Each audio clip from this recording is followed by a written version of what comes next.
Good evening and welcome. My name is Drew Pearl, and I serve as the University of Alabama's Director of Community Engagement Research and Publications. I have the distinct privilege of introducing you to our next speaker, Ashlee Woods. I've gotten to know Ashlee over the last year or so when she joined me as a collaborator on an international research team focused on diversity, equity, and inclusion in higher education. Undeterred by the roadblocks presented by the COVID-19 pandemic, Ashlee took the initiative to familiarize herself with some of the big questions we're interrogating through our work, and she's already proven herself to be an excellent research partner. Ashlee is a member and student ambassador of the Blend Scholars Program, and you can find some examples of her many talents on the sports pages of the Crimson White. Ashlee has a sharp and insightful mind, as you'll hear when she talks about how we need to fight together for systemic change in education. Please join me in welcoming Ashlee Woods. My revolutionary idea is that we must work together to combat systemic disparities in education. Hello, everyone. I hope everyone's having a good night tonight. My name is Ashlee Woods, and I am from Middletown, Delaware. I was born and raised in the state of Delaware, growing up mainly in northern Delaware. I am a junior year here at the University of Alabama, majoring in news media with minors in political science and Spanish, with concentrations in sports media. A fun fact about myself is that I actually performed in an ABC Thanksgiving parade with my marching band, my high school's marching band in Philadelphia back in my freshman year.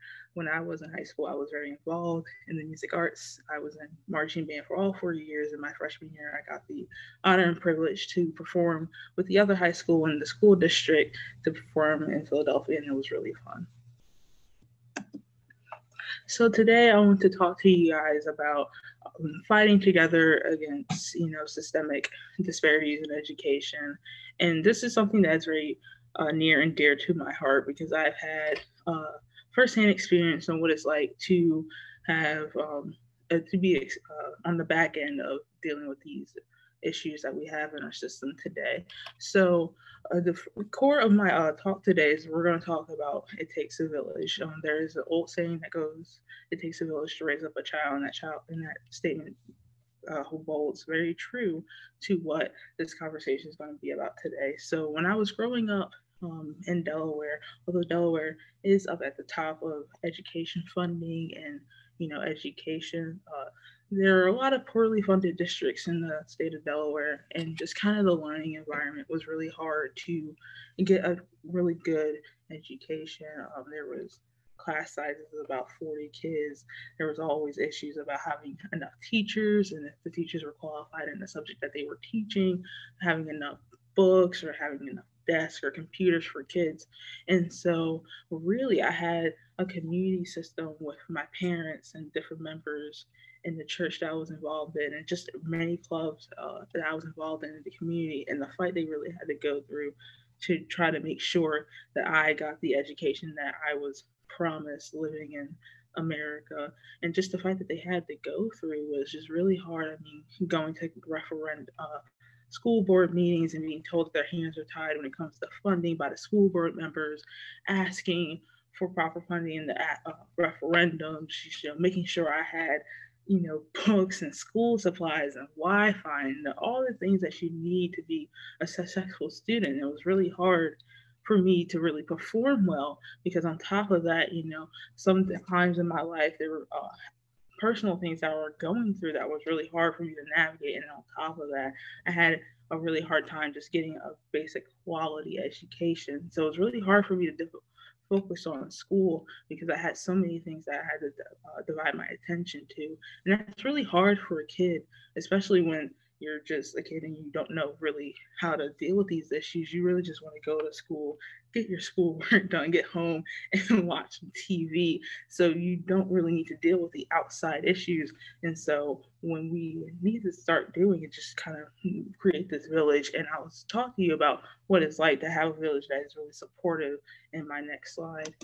So after I had moved to Middletown, my freshman year of high school, so I was in the same school district for 5 years. So the last 2 years of my elementary school experience, and then into middle school.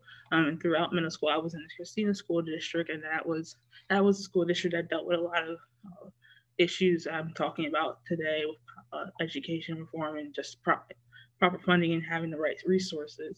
And so this was the first time in 5 years that I'll be in a different district, and not only just a different district, but just a different town in general.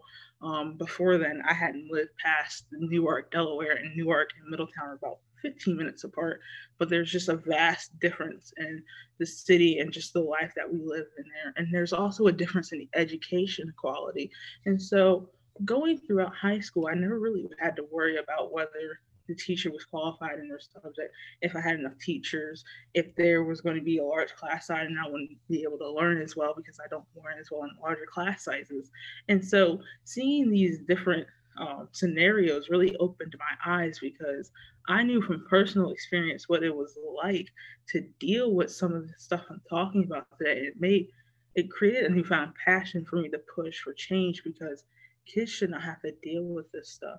Kids should just be able to focus on school and not have to worry about the quality of education that they're getting, whether or not the education compares to what a kid is getting in California or in Oregon or in Nebraska. They should be able to focus on whether or not they can get their schoolwork done, their homework done, and just be able to make friends and extracurricular activities. They shouldn't have to worry about the education aspect. That should be on the teachers and the community that are around these kids. And so when we talk about a village, we need to start re-envisioning what makes up a village. And so to me, there are two core parts of a village that are around a kid. So it's the people in their lives, where that's parents, community members, friends, family. It's just the people, but also the resources that help the people in the village around the kid help the kid to be successful. And so some of these villages don't have enough resources, and the bonds of the village are not as strong. And so we need to start creating stronger bonds within these villages, and making sure that they have the resources and the necessary tools to help these kids be successful in school. And so one of the areas that we need to start doing that is starting creating conversations.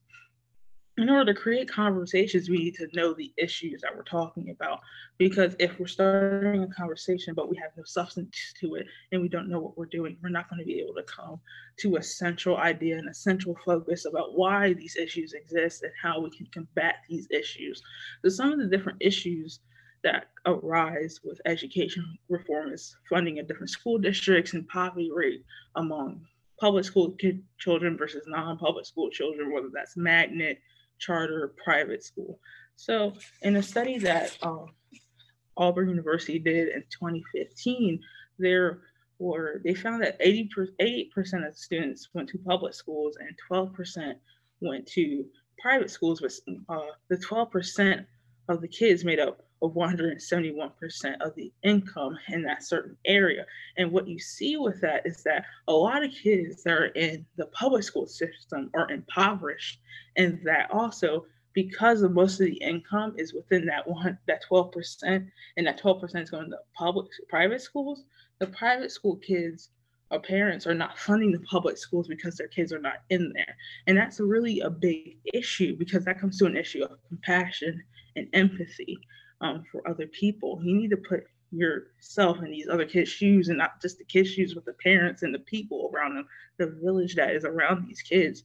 And if you were in that position, you would want as much help as you can get as possible. So if we keep having this narrative about, oh, this is not my kid problem, so I don't have to worry about it. Oh no, this is your problem, because a lot of kids were born into this situation and they didn't know kind of what they were getting into. They don't know about the school district. They don't know how to worry about that. That's an issue for the parents to worry about, but they are aware of it because they see it in their everyday life, and they're aware of the challenges that they face, but they have no one to express these feelings with. So we need to have an idea of compassion and starting these conversations and having an attitude of empathy and compassion, because if we approach it kind of with a distant attitude and not really trying to work together to come together and fight for these kids, we're never going to get anywhere. We're going to keep going to this vicious cycle of these issues. So after we start these conversations, after we are coming together and figuring out ways to sort of kind of combat these, we need to start putting actions to our words. and start advocating for the kids that are around us. But also remember at the same time, speaking out looks different for everyone.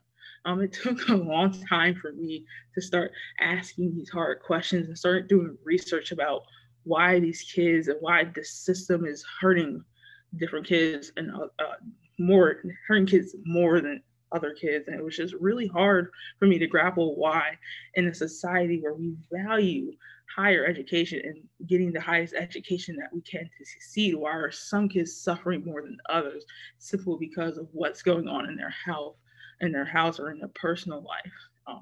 We need to start working together to create a more equitable system across the board. So whether that's sharing Instagram posts about different topics in education reform, you know, pushing for funding, going to referendum meetings, going to school board meetings, starting petitions, or even just being a mentor to these kids, being there for them. I am a tutor with Bama Tutors for Service, and I have had the privilege of working with so many different kids from so many different backgrounds, and just hearing their passion for learning, but also hearing some of the struggles that they have to go through.